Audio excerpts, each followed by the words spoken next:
Welcome to The Good Word. My name is Vincent Goodwill, senior NBA reporter for Yahoo Sports and the host of this show.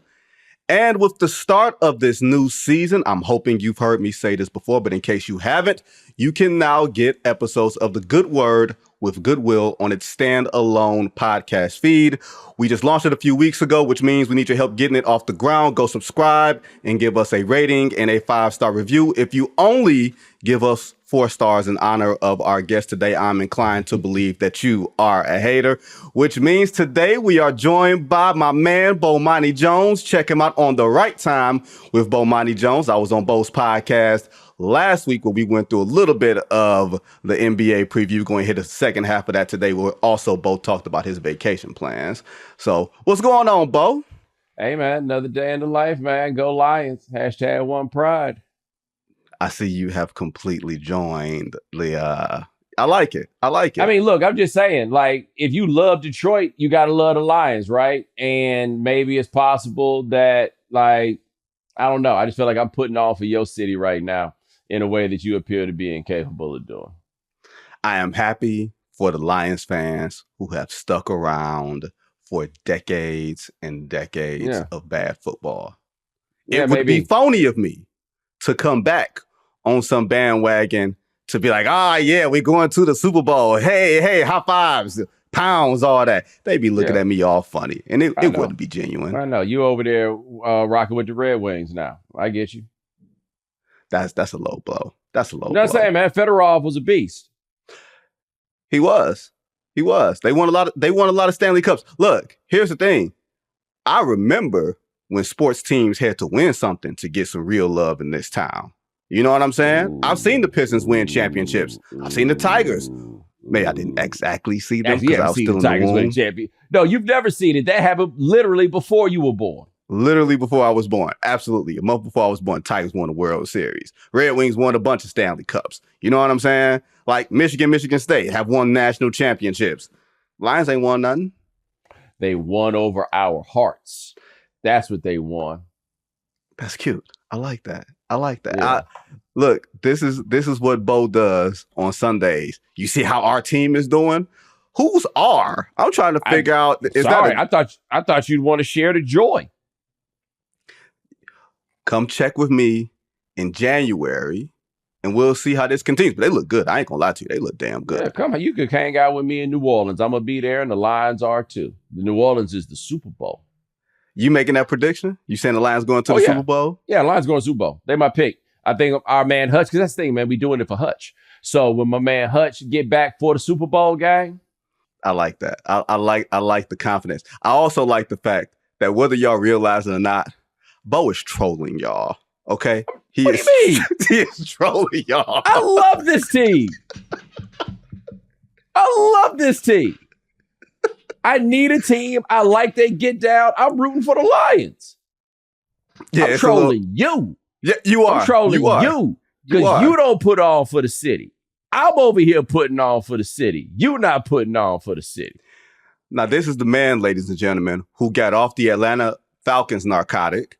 That's right. At a point. He got off the Atlanta Hawks narcotic when they traded Dominique Wilkins. And he's trying to get me back on the Detroit Football Lions narcotic. What type of friend is this guy? Because the Falcons be toying with people. The Lions are straightforward. When they lose, they're losers and then they're not. Is that what you're saying? When they lose, they just lose. But right now, they're winners. And you know whether I know they winners? Because they got the right attitude. That's cute. Were you a believer in the Atlanta Hawks when they had like 4 All-Stars, like 2015? They ain't had the right attitude. You ain't get them. They ain't get you back. This ain't that. This situation ain't that. There's been a whole change of everything over here. One of them All-Stars is Kyle Korver. I mean, the Lions quarterback is Jared Goff. We all improve, baby. We all improve. Speaking of improvement, y'all, the NBA season is upon us. It starts Tuesday night. The ring ceremony will be, I think Boston will be playing somebody, some tomato can. Like, it's either one or two things that's going to happen on ring night. Either the team goes and blows your doors off, or like, remember the first game of the Kevin Durant Golden State Warriors, the San Antonio Spurs came in there and beat them by like 50. And then Golden State did what they do. I will be in LA for Lakers, Minnesota. We're going to get to that. But, Bo, I want to start East with a little bit of stuff that we didn't really talk about on the right time. We are both in agreement that the Celtics have as good of a chance of repeating as any team, given all the pieces that they got back, Tatum and Brown being on a sort of revenge tour, Joe Mazzulla being Joe Mazzulla. The question I have for you, and I'm very curious about this, if you were to say the 76ers or the Knicks are the team best equipped to challenge or defeat the Celtics, which one would you pick? Because I got big time questions about both of these teams right now. So, I mean, the thing that becomes tricky about the Sixers is the answer is the question, right? The answer to their problems in theory should be Embiid, right? They got a legit top 5 or 10 player. Can you win with him in the postseason in some combination of the nature of his game and the condition of his body? Because this whole we ain't going to play back-to-backs thing is wild. Like, if he physically can't handle it, I understand it. If it's just because it wears him down, I don't. But if he physically can't handle it, then I feel like physically you can't handle the playoffs either. Like that's a bad sign there. But they got Paul George. Look, Paul George is a good dude to have. I don't know if you necessarily want him to be your best player, your second best player. I don't know, but he's a good dude to have. And what he does that I think is important, it can't just be Embiid and Maxey being the two guys to get shots when you need shots. Because to me, Maxey's just too small to depend on in that way, right? Paul George, 6'9", 6'10". Okay, we're talking about something different there. But I don't know if you can win with Embiid getting the ball in the post, holding the ball, dribble, go from there. We've seen it happen enough times. He can ball out in moments, but I don't know if you can win 4-7 all the way deep. With the Knicks, it just comes down to, like I say, Maxey's a little bit too small, but he's the same size as Jalen Brunson. He's sturdier, but they're the same height. They got players. What is Karl Towns going to be with them? I don't have an answer for that. They should be able to play a good bit of defense, right? But I don't look at either of them and think that they're going to be better than what I saw Boston be in the NBA Finals. No. Well, the crazy thing for me is with the Knicks, this whole thing, is built around Jalen Brunson, and this is built around Jalen Brunson in a way that I find a little uncomfortable to say, hey, we're building all this around a 6'2" guard that plays from the free throw line down. All right, cool. You got it. But have you seen Mikal Bridges' jump shot? Whoa, what happened? I think he's been trying to fix it. Like, I think he went through, like, it looked like Charles Barkley's golf swing now. Like, that thing just looks actually broken. And I think he's been trying to tinker with it over the past couple of years. Like, it looked funky, Bo. It always looked funky, but it always went in. Like, why tinker with something that worked? Like, Sean Marion's jumper never looked great, but you weren't catching it. I don't know why he messed with it, but it looks broken, at least for right now. And if he's coming into a season with big time mental issues of what this jumper looks like, and you can't tweak no jumper throughout the course of an NBA season, you've got problems. And he's their big change, right? Like I think he is probably going to prove to be a more impactful addition than Karl Towns. And by the way, what a testament to how good Boston was that we just saw a team pick up Karl Towns. And look, I got my criticisms of him, but I'm not saying he's not a good player, right? You add him and Mikal Bridges, and we still don't think you're the best team in the conference. That is a serious statement about what's going on at the top of the conference. But you're right about that with Bridges. And it was funny when you said the thing about Charles Barkley's golf swing, because I was actually having the exact same thought as you said it, because Chuck's swing didn't always look like that. One day we looked up and it turned to that. But can he make them? Right? That's how it looks is not going to be the question, man. We grew up watching Bill Cartwright, dog. That thing would go in. Dog, Bill Cartwright shot at the top of its release. He would lose the ball and regather it. I don't know how that actually works in like a high pressure situation where part of your get down is putting the ball up top with your elbows out and you're already 7 feet tall. So you're kind of shooting down and you lose the ball from like the pinky finger and your thumb to grip it back and to throw it in. Like where you get taught something like that at? The single ugliest jump shot in the history of the NBA. Uglier than Anthony Mason? The single ugliest jump shot in the history of the NBA. Now you got me thinking of ugly jump shots. Sean Marion, right? The single ugliest jump shot in the history of the NBA. Nobody else with a jumper that ugly would be allowed to shoot. Hey, look, crazy thing about Bill Cartwright, them elbows were sharp. Hey, I once watched him break Akeem Olajuwon's orbital bone. Oh, look, you know the story about what happened after that, right? Mm-mm.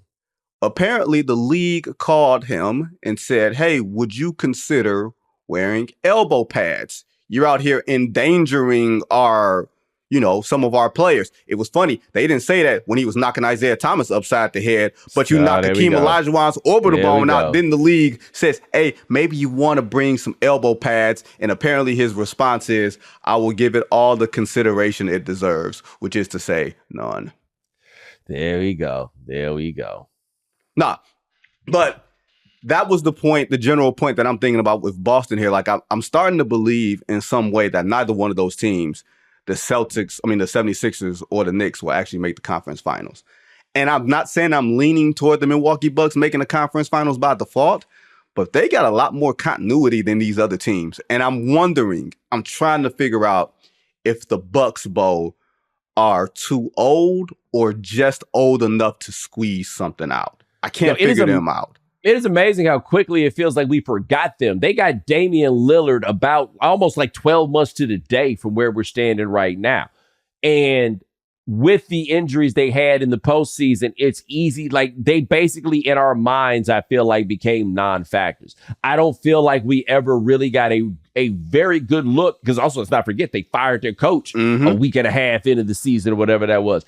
I feel like I still don't know what exactly this thing is. What I do know is Giannis is not young anymore. He is not old, but he is not young anymore. Damian Lillard pushing against old. Chris Middleton, and I think this is the most important part, I don't think can be the player that he was. Like, physically, I don't know if he's going to be able to give you enough to be the player that he was. And so I don't know what to make of them. But who do you think is the best player in the East? Because I think it's probably still Giannis.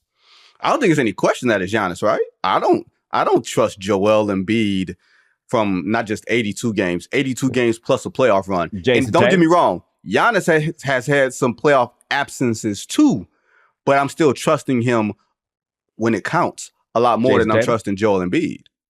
Jason Tatum? No. That sounds bad, doesn't it? That Jason Tatum has done all the things that we've asked of superstars to do, right? Can you mature on the floor? Can you play within the context of a team? Can you deliver when it counts? He's actually done those things, and we still won't give it to him because there's some element of this that we still have yet to buy into. I'm trying to figure out what that thing is, Bo. It's the feeling that when things are going well for him, he's just having a good night, right? As opposed to he showed up and decided this is what's going to happen. It's like, case in point, when Giannis put up, 49? Mm-hmm. And hit all those free throws. All of them. Some guys can do this, right? And I've talked about this more and more. Focus is a skill and focus is a resource. And because he locked in, because he made all the free throws. That was the big thing about it, is that he gave it and he locked in and made all those free throws. LeBron gave the oeuvre of LeBron game sixes, where his career seemed like it was on the line every day for 3 years. Yep. And so it was the game 6 against Boston, where he had a 40-something point triple-double. He showed up that day and decided this is just what it's going to be, right? Nothing you do is going to stop this. When it happens with Tatum, it just feels like, wow, his shot's falling. Yeah. Whether it's right or wrong. But he did not win this, he created this Eastern Conference Finals MVP. He didn't win that. He didn't win the Finals MVP. I feel like this year we're going to see something. And I don't feel like you have to be motivated by negativity, but guys in that position normally take what his offseason was like, and not getting those awards as a bit of a slight. Jaylen Brown not making the Olympic team. Probably you would think that he would treat that as a slight coming back. So maybe we get a different version of Jason Tatum, who I believe now at this point is still just 27? I think he's 26, right? Yeah. I don't think he's that he's sneaky. I would say sneaky old, but he's at a point where we don't have to call him 19 anymore. You know what I mean? No. Like he's been at least 7 years. He's 26. He'll be 27 during the season. And for me, because he doesn't have that one singular on-floor skill that elevates you above your peers, that like you count on focus as a skill, and I agree with that. I think of focus more or less as a construct of team. Like, can a team lock in for an extended period of time? Like the Bucks, I think, straddle that, right? The Bucks will tantalize and tease you this year. They will give you nights and stretches where they're like, oh man, they can beat anybody because Dame will be hitting, Giannis will do all the things that Giannis does, and Chris Middleton will have some nights, and then you have the rest of the guys doing it. The problem with a team like the Bucks is, can you sustain that for a long period of time? And singularly, also for Jason Tatum, my question is, can you be the reason that your team doesn't lose this game?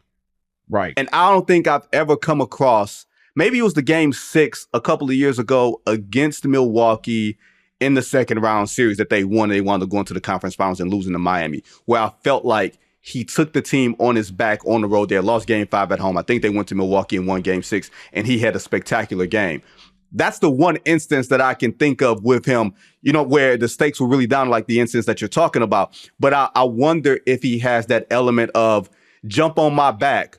I know y'all don't have it tonight. I'm going to have it tonight. And all I need y'all to do is just give me a little something. Right. And look, there's the game. What was the game 7 against Philly where he scored like a zillion 50. points? Yes. Yeah. I knew it was a huge number. So we don't want to imply that he's never shown up in these moments. But even then, it didn't feel like, now granted, that was a giant blowout, so it wasn't going to feel like that really, like in the scheme of that. But it didn't feel like Jason Tatum's here and we not going to lose, boys. And there's something to be said for having that quality. And I think and look, maybe he'll give us the performance that demonstrates that, right? I don't feel like I have ever seen it. Well, I'm trying to think of a player, regardless of how long it took him to get a championship. We've had players deliver performances. Even LeBron, before he got that championship in 2012, we saw the games and the moments, even if his team lost, that he literally took the team on his back. Like there was a game against Detroit. There was a game against Boston, right? The next year, they didn't win that game, but he was going head up with Paul Pierce against a 66-win Celtics team that was far and away better than everybody else, and he took them to 7. Like, you don't have to win a championship to have that quality, but I feel like waiting on that moment, that one moment that you're talking about, I felt like we saw it earlier from other historic players, whether they won a championship or not. Right. And what makes this Boston team so interesting is that they built a team where this doesn't really come up. Like they're so loaded that it's so loaded that it doesn't even matter. Like I don't think any of us have ever believed that Jaylen Brown was good enough to be the best player on a championship team.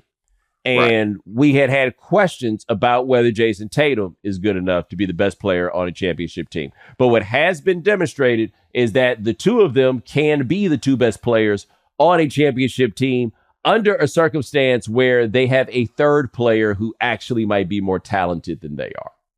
Right? Which to me feels somewhat similar to the 04 Pistons in the sense that, now I would say that Brown and Tatum on your high end are probably higher end players than the high end guys for 04, right? Yes. But when you have something like where you got Chauncey Billups and you got Ben Wallace, but the most talented starter is Rasheed Wallace. Yes. I feel like that's kind of similar to what happens with having Porzingis with the Celtics, where I feel with confidence that he's the most talented player they have. And the advanced numbers he put out last year were kind of out of sight. And not just that, we're going to see them be challenged this season. Like they won 64. They ran through the entire league. They ran away and hid.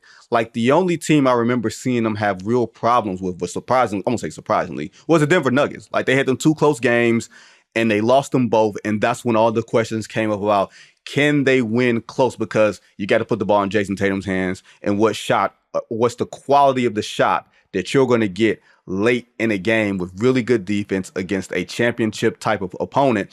They didn't have to worry about that because they blew everybody's doors off. And there's something to be said for blowing everybody's doors off. But when you win that first championship, and I'm trying to go back and think, when I'm thinking of repeat champions, and we weren't even necessarily going in this direction, but since we're here.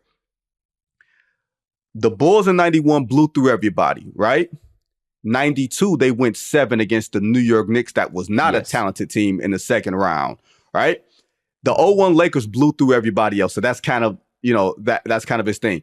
The 17-18 Warriors, remember, that team went down 3-2 in the Western Finals to James Harden, Chris Paul, and the Houston Rockets. Like, you can blow Chris through. Paul got hurt.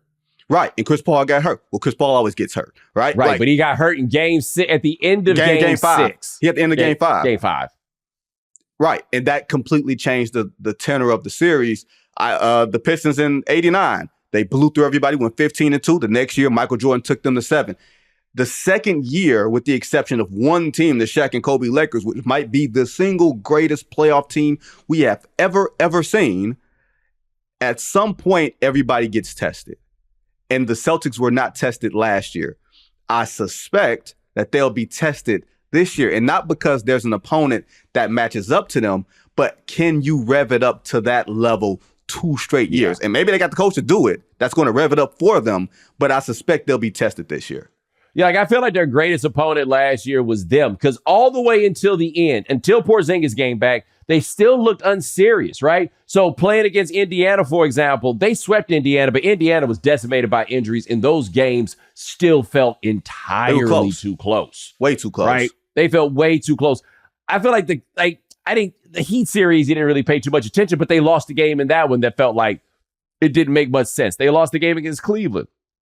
That felt like it didn't make much sense. But when they beat Dallas, they beat them. Right? Like, they beat them. But up until then, they looked like the team that we had criticisms for all these years because they just didn't feel like a serious outfit. Now they are champions. Their 2 best players have reasons to feel angry and slighted. Their 4th best player got to spend the summer playing in the Olympics. Jason Tatum simply went to Paris. He did not get to play. He got a free trip. He needed to be out there. Halliburton needed to go tap him and be like, baby, just soak it in and enjoy it. But this year they should run deep. So I'd say a counterpoint there. You talk about the 91 Bulls, and yes, in 92 they got pushed to 7 by the Knicks. But in 92, that was also probably the best version of that team. They ran through the league, ran through them. But yeah, somebody's going to show up in the postseason, and I don't think they're going to have as good a luck this time in who they draw in the postseason as they did last time. Yeah, that's an odd one. That's an interesting one that I'm curious about. And we're not going to see the answer for that during the regular season, by and large. I think they're going to have a really good regular season because there's so many bad teams at the bottom of the East that you're going to see the play-in team be a team that's really, really bad. And I think they're going to feast on the teams like that, and the numbers are going to look good. The advanced numbers might look good. I wonder how they're going to do against the really good teams this year. I wonder how much they're going to rev it up. But when we come back, I'm going to ask Bo about a situation that I'm going to be walking into on Tuesday in L.A., at Crypto.com Arena. You're listening to The Good Word on Yahoo Sports. Back here on The Good Word with Bomani Jones. Bo, Minnesota, LA, opening night. Bronny and Bron, right? Ken Griffey Jr. and Sr. have said that they will be there for this momentous occasion. They will? Yeah, apparently so. All right. I think this is setting this kid up for failure. Like, he had a great preseason game, in the game he lost by like 45 points or whatever to the Golden State Warriors or whatever. How do you view like this entire situation now that it has now that we're here? Like, it's one thing over the summer, but now that we are exactly here to this point, we're on the eve of the regular season, and it's clear that it is going to happen. And some people do not believe that this is just going to be a novelty, Bo. Some people think that Bronny's going to be with this team all season long. I refuse to believe that's going to happen. I absolutely refuse to believe that's going to happen. From what I've seen in the preseason, and I'm not going to pretend like I watched the preseason to a granular level, but I saw a young man that has no business playing in the NBA. And I think more and more people are starting to see and talk about him as a guy who has no business being in the NBA. Now, if he's going to be that guy and be on the roster, my thought is he's got to play and work so hard to earn his respect and justify his position, right? The comparison that people make all the time to him is Thanasis Antetokounmpo, Giannis's brother, okay? There are 2 major differences there, though. One, Thanasis had a resume coming into the league and through all this time that completely dwarfs anything that Bronny had. Mm-hmm. 2, he served a very specific purpose, and I guess they're trying to sign him again, so I don't even know if I should say serve in the past tense. Giannis listens to him. Giannis, And he's so, older than Giannis, which people don't realize. Yes, Giannis listens to him. If there's something that you need to get through and you can't get Giannis to hear, they call him T Nasty. They go holler at him, and he could be the one to talk to him. And I said two, but this is the third one, and it goes in line with what I was just saying before. He'll go hard. Like, if you go be there in that fan favorite position or in that Victory Cigar place, you got to be a go hard. And I haven't seen that so far from him. And so if the Lakers keep him on the team in an active capacity all year long, I forget who it was that said that when they took him, they saw that as them not being serious about winning. Look, that spot that he's taken up is probably not. Boogie Cousins said that, right? Yeah. Yeah. That's probably not a spot that someone who's going to play is going to have. Like, I want to be clear about that. It's probably somebody else that's going to ride to Oak, but it's probably going to be an NBA player. And I don't see an NBA player right now. And I don't think this is going to be helpful to the Lakers. I don't think it's going to be helpful to Bronny. I don't think it's going to be helpful to his daddy. Yeah, it is so weird. Like, someone was trying to make the point, but they didn't make this analogy, but I've heard you use the analogy before, like the Sandlot. Like, hey, just stick your glove up there. Bron can make lesser players look competent. If that's the case, and we've seen it to be the case with the Boobie Gibsons of the world and all those type of guys, no shade to them, wouldn't it be fair to expect him to go well out of his way to make Bronny look good? Boobie Gibson is Tiny Archibald compared to Bronny. Like, Boobie Gibson was a top 10 recruit, like a very good college basketball player, got to an Elite Eight, one game away from making it to the Final Four. Like Daniel Gibson was a something, right? He was a first round pick, all of these things.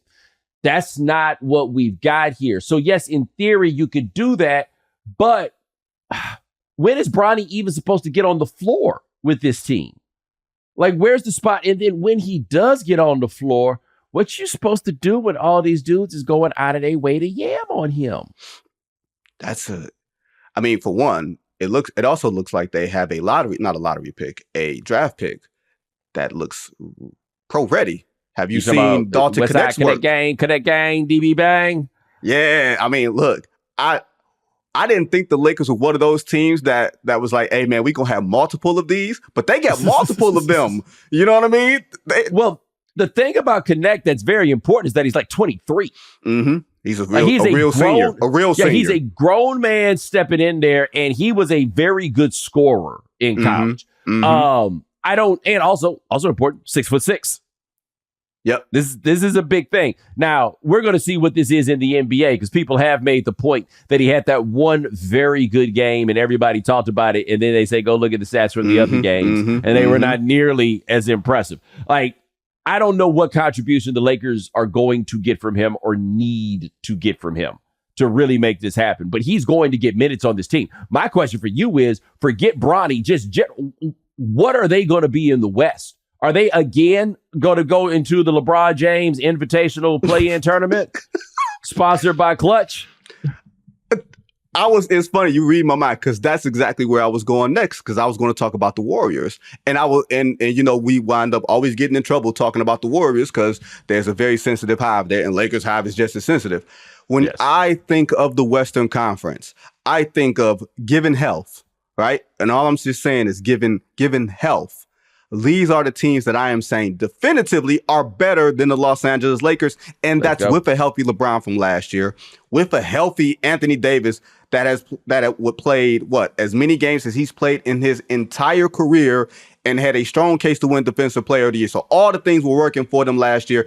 If you want to just say Darvin Ham wasn't and JJ Redick is an upgrade, which I'm not sure that he is. Okay, fine. I'm gonna name these teams, and you tell me if you think they're definitively better. Yes. Oklahoma City. Yes. Denver. Yes. Minnesota. Yes. Dallas, excuse me. Yes. The Memphis Grizzlies with a healthy Ja Morant. Yeah. Yes. See what I'm saying? Now we're at 5. Yes. The Phoenix Suns. Definitively. Probably. It's definitively. I will not. The only reason I will not say definitively is I don't know how many games you're going to get out of Kevin Durant, and I really don't know how many games you're going to get out of Bradley Beal. And if you get the games out of Bradley Beal, I don't know what that means. That's a year 13 Bradley Beal. Well, the thing for me is, and I'm not sure how much of an upgrade Mike Budenholzer is over Frank Vogel, but I do believe that Mike Budenholzer is better equipped to coach this team than Frank Vogel was last year when, like you said, you had 75 games of Kevin Durant. And because of the way the season ended, they got swept by Minnesota, who we discovered was coming, right? They won 49 games. Like, they were legit that was the 4 or 5 seed, and we kind of forget those details within that. They got a point guard now. You have a better offensive coach. Last year, Bo, they were 5th in 3-point percentage, but 25th in attempts. Now, granted, you and me hate the effect of the 3-point shot, but the numbers are the numbers. They're going to be taking a lot more of them given health. I would assume with health that the Phoenix Suns are going to be better. So that's 6. Yes. Then you get to the New Orleans, the Sacramentos, the Warriors. By the way, the Houston Rockets and San Antonio Spurs. And so, you know what I mean? I think the Spurs, they would have to improve by like 25 games. Yes. To get into legitimate, like, but they're no longer territory. A gimme on the schedule. No, they're not. No, point. Oh God, no, they're not, because they've got a superhero. They got an X-Man, and they got Chris Paul, which is I do think is going to be very helpful. He's the ultimate floor raiser of a team, right? Yeah, I'm with you there. Also, man, at some point, this Utah thing gonna start turning around and really going too. Now, I don't know not to the point of being better than the Lakers, but with Houston, I don't know how much you have seen Reed Shepherd, but this looks like it might be a thing. He looks like he knows what he's doing over there. I mean, he shot something like 50% from 3 in college. Yeah, dude. I think not giving it away, but he's my pick for Rookie of the Year. Not that we got a bountiful bunch to be picking from, but that's the best of the bunch that I can see, given how much he's going to have the ball in his hands, how sure he seems with the ball. Like, the game don't move too fast for him, and he can, like you said, he can shoot the blood out that thing. So when you pair him with Alperen Şengün, like Jokic light, you know what I mean? Like, you're going to be in a good spot. And then, Bo, that leaves the Golden State Warriors, a team that looks good on depth. Like, to me, they look like the Bucks. Like, the way we talk about the Bucks and on a lower level be the way that we talk about the Warriors. Where on a given night, because Steph Curry is Steph Curry, and as we see in the Olympics, he can still get there. He can still reach the high notes. He's going to be able to give you some nights against some really good teams that you're going to say, man, if we squint just a little bit, or if they make a trade here or there, like, they can swing something. But they swung for Paul George and couldn't get him. Like, they've been trying to make this Jonathan Kuminga thing a thing in a way that they're not including him in trade talks and everything else, but they aren't extending them. But I don't know what to make of them. And when you don't know what to make of somebody, I feel like that's your answer. And I will say this. You start going into the advanced number case with Steph. That last season was the worst the numbers would indicate that he had played in over a decade. Like, he can still dial it up. He does still seem to have that gravitational effect on a team. I don't know how good he is. Like, I don't know how elite we're talking here. You'd still rather have him than not. And yes, the Olympics made it one thing, but yeah, when it's Steph Curry and you got Kevin Durant over here and you got LeBron James over there, and we might bring Anthony Edwards out there. Okay, right? And with the international 3-point line that Steph Curry should not be allowed to play with. Right? Like, what are you like? I was watching them games and I was like, oh man, what are we crazy? Pop a shot. Like, you gotta be kidding me, man. It's like letting Will Chamberlain shoot from where he can put his arm in the goal, right? Like, this is nuts. But yeah, they held that thing together as long as they can. I think it's a fair point and thing to say about them. But all of that takes us back to the Lakers to say, it's a lot going on in this conference, and why it feels wild and unsettling for some people that they seem to be playing this Bronny game. I just don't get it. I don't get the return. Like, I understand, like, I saw Shaq say something like he wished he could have been able to play with his son. I feel like people are looking at this through the black father lens. And my thing is, y'all, we don't have to buy into the stereotype that black fathers ain't shit. Like LeBron don't have to be the savior for all the negative stereotypes that we gonna look at it through this lens and say, we're not looking at this through competition. We're looking at this through nepotism and all these other things. Like, y'all, this is merit. Like, I feel like we've taken competition out of the discussion of what sports is supposed to be. Like, I felt like it was really taken out of context or out of the discussion when we talked about Caitlin Clark and people weren't allowed. Yeah. We can't say that people are allowed to be competitive or feel certain things. But like you said, everybody gonna be trying to get back on Bronny when he out there. Yeah, like the point that I made when it first happened that went over so well. I understand these people looking at it through the context of LeBron as a father, but I'm shocked by how many people don't look at it through the context of Bronny as a son. Mm-hmm, and I do think that there's kind of like crumbling trust of institutions and all of this stuff. And people just look at it like, get it how you live, get in where you fit in, no matter what it is. And so this is what gets him to the league. Thereby it's the accomplishment because you got him to the league. I don't see it that way at all. I don't think being in the league when you know you don't belong there is good for your psyche. And I don't think this boy is under any delusions about whether or not he actually belongs in the NBA. Why? Because he has to guard these NBA players all the time. And I'm sure they're eating him up in practice and they're eating him up everywhere else because he's just not that good right now. Maybe there'll be a day that comes that he can be. But I don't think you send him to the D League and he's going to be down there scoring 25 points a game. No, I think he's going to be in the D League looking like the other dudes in the D League. He just look like LeBron James. He looking like food. And you don't want to go to the G League and look like food. No, man, these cats is playing for their supper, man. Like, that's one thing about this is that you got to really want it, especially if you come from where he comes from. And look, I can, like, off the top of my head, I can pull Gary Payton II as an example of a dude that probably don't need this money, but got it the long way, right? Went down to the D League, grinded it out. Dwayne Wade has a son that's trying to get it the long way, grinding out in the D League. So I don't want to say that if you somebody that comes from this measure of privilege, that you don't have it in you to get it out of the D League. No, it can happen. I'm asking the question about this dude. Like, is this really your dream in that way? I'm asking the question about all of us. Did we not forget that this kid had a cardiac arrest a little over 12 months ago? Does it have to be on national TV on a Monday Night Football game for us to care that somebody damn near died?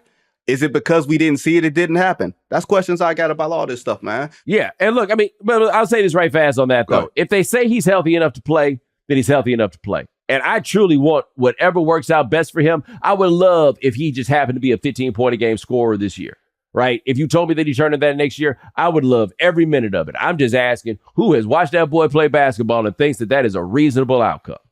Well, my point about the cardiac arrest thing is whenever we saw DeMar Hamlin, it was always viewed through the lens of he's a success story. We're happy that he is alive. He don't have to worry about this football thing. He can go do something else. And I know that, granted, football is a much more dangerous and physical sport, but the heart is the heart, man. And I ain't no doctor, but I just feel like we don't even pose the natural concern that we should pose for him because we're only viewing it through the context of his father.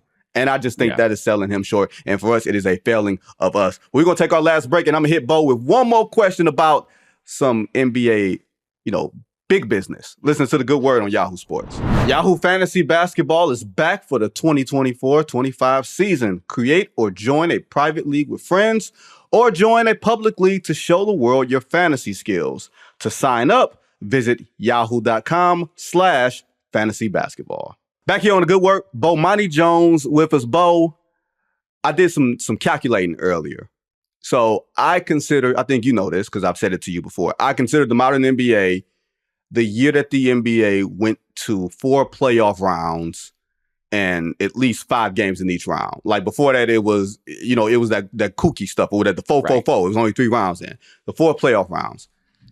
Of the 40 champions that the NBA has had, how many do you think have been won by 7 teams? Oh, okay. I can do this. Out of the 40, how many have been won by 7 teams? The 7 teams are the Lakers, Celtics, Spurs, Bulls, Pistons, Heat, and Warriors. Yep. Right? Okay. Yep. So that means that we are taking out 1. We are taking out 2. We are taking out 3, 4. I am going to settle on 35. 33. 33. All right. I got the Raptors. I forgot them. Them. Oh, and Cavs, the Bucks. Forgot the Bucks. And the Cavs. The Bucks and Cavs. There we go. And the Rockets got 2. So that's kind of, you know what I mean? Yes. That kind of adds it. But the reason I bring that up, Bo, is because in this age of luxury tax aprons, you won't see maybe a champion be able to stick together. The Celtics are kind of the example because all these guys are under existing contracts. But when you see a team like the Nuggets, who have the best player on earth, and the way that the tax situation is set up, they're not able to retain their players to supplement this great player in the peak of his powers with all this talent that helped him win the championship, right? It's not about adding, just being able to maintain, right? Adam Silver has said, I want well-managed teams to be able to win games and compete and make money, which leads to parity. Bo, does parity work in the NBA? Or if it does, is that the NBA that you want to see? No, I prefer the NBA, and maybe it's just because it's what I grew up with, right? Mm-hmm. Like I prefer a nice dynastic run or having titans that can match up against each other, slugfest sort of thing. Like to me, that's how rivalries are built and all that stuff. My problem with what Adam Silver says there is, who are these well-run teams that you speak of, buddy? Have you paid attention to your own league? What are you talking about? And so what it always has felt like to me, somebody said this to me on Twitter many, many years ago, and he was right. It was like he felt like the NBA was trying to eliminate the comparative advantage of competence. And so rather than rewarding well-run teams, I think he's going to wind up penalizing them in doing this. And so what it just seems to do is it seems like what it's going to do is just break up really good teams rather than help teams build them, because the sorts of players that you're going to lose out on in this are, for example, with the Nuggets, Bruce Brown and Jeff Green, right? Like Bruce Brown's the one that really matters there, but it's like that level of guy. So that guy's going to leave somewhere else and get paid, but it's not, in all likelihood, it's not going to, like, where did Bruce Brown go? Indiana? Yeah, Indiana. And it turned Indiana into champions. No, he wanted to get traded Bruce anyway. Brown. He just got his money and then got moved. Right. Like, it's not going to do that. So, like, when they say that this, to me, this creates parity by eliminating the possibility of excellence, not by improving the possibility of being very good. It to me, we talk about floors and we talk about ceilings. I feel like it lowers the ceilings of teams that have really good chances, that have done the right things, that have drafted well, that comes up on a superstar, that makes a good trade or two to build your team. Like, the only team theoretically it helps is Oklahoma City because they own all the draft picks. And even for them, it's going to be difficult because sooner or later you got to pay all these dudes. And even if the cap is high, there's a percentage of the cap that certain players can get, and they're going to get all their money because it's called a max. You can't take less. Like, I don't know if Adam Silver trying to make, I think, Bo, by and large, this is my thing. Adam Silver has to deal with a completely new subset of owner than David Stern had to deal with. These guys are billionaires, and they're not buying these teams as like novelty, as like playthings, as toys. They're buying these things as. Let me stop you right there. A very important distinction. Mm-hmm. It's not simply that they're billionaires. It's that they're billionaires who paid billions of dollars for these teams. Right. Right. The old guard doesn't exist anymore. Right. So so you got these guys with all these expectations, and secondarily, and this might even be primarily, you have all this TV space to fill. You got the brand deals with NBC and Amazon and ESPN, and you got all this TV inventory that you got to fill up, and you got to fill it up with compelling games, or at least not bad teams. So you're trying to say, hey guys, we're going to have at least a good player or two on every team, even if the team ain't shit. And I just don't know if that's the league that fans want to watch, because you're worried about what's going to happen on a Monday night in February. I want to know how good April, May, and June are going to be. I'm not as concerned about January. I think that people would rather watch a team of superstars play against a team of scrubs than to watch a battle of evenly matched 47-win teams. Yeah, I'm not down for that. Well, this also becomes interesting as we see a superstardom. It's a little more amorphous than it used to be. Like, of the guys now who are not in the superstar class, who are we like, oh, that will be a superstar? Right. Victor, obviously. Yes. I don't think Anthony Edwards is a superstar yet, but I think we're clearly moving toward trending in that direction. This might be the year. But we ain't really overrun here with superstars. Like, when you start talking about number 3 next superstar, we talk about Cooper Flagg in all likelihood. Yeah. Right. And so what's there to hold the interest here? And so I think what they're hoping for is, what you don't want is a team that has a whole season that you don't care about because you know they're going to be so bad at the very beginning. And they have, in large part, eliminated that class of team. Right. Like, Portland is the only team that I'd say in the West right now that we're just like, oh, okay, it ain't going to happen there. The East has a few of them. Several. I mean, the Washington Wizards always exist. Yes. I mean, the Detroit Pistons exist. There we go. Oh, no. Hey, they ain't want to play our game since May 26, 2008. Yeah. Hey, dog. Charlotte Hornets exist. And you got bad real estate.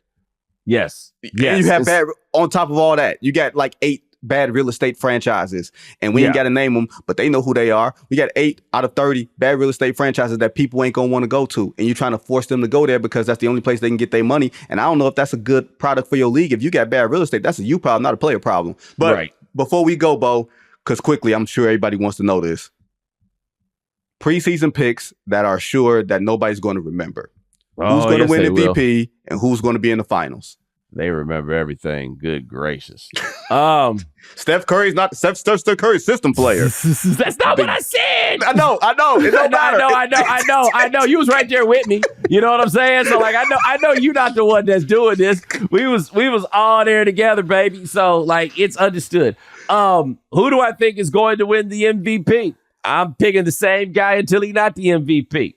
Nikola Jokic is going to be the MVP, and I think the champions are going to be the Boston Celtics. Wow, look at those limbs I went out on. Who are they beating in the finals? Oh, the Boston Celtics will beat in the finals. This is where I might be going limb limb with a B. Yes, I'm gonna go Minnesota. I think we're probably going to get a Minnesota-Oklahoma City Western Conference final. Whew. You think this is the year for Oklahoma City to break through and take that sort of next step? I think that we're going to get a big Chet leap. That's look. The crazy thing is he might have to pay a little more $5 because Isaiah Hartenstein is out early. Yes, he is. But he's going to be back. He's going to come back. Hey, you think they know in Oklahoma City? Nah. I don't think either. They go retire Hartenstein jersey at the end of his career and then be real confused. They don't know yet. Look, don't forget, dog, Oklahoma City is where they say a prayer before every game. Yes, they do. I mean, let's not forget, my mother is from there. I understand what's going on here. It's a lot. It's a lot going. Look. We're gonna talk about it, at the next time Bo's gonna come on. We're gonna talk about some NBA markets and their unique fandom, starting with the Atlanta Hawks, because I'm so fascinated on why the Atlanta Hawks are the Atlanta Hawks in the blackest city of blackness. Oh yeah, I have lots of theories. Yeah, I just want to know. I want to know. We gonna get into it next time that we get Bo on. But that is all that we have for you today. Thanks to Bo for giving us some of his time today. Don't forget to check out The Right Time Mondays, Wednesdays, and Fridays, wherever you get your podcast for free. Thanks to producer John and the entire team who works hard behind the scene on this show. I'll be back Wednesday with another episode of Good Word. A special guest for y'all, Miriam Fader. She's got a book coming out about Hakeem Olajuwon. Until then, everybody be safe.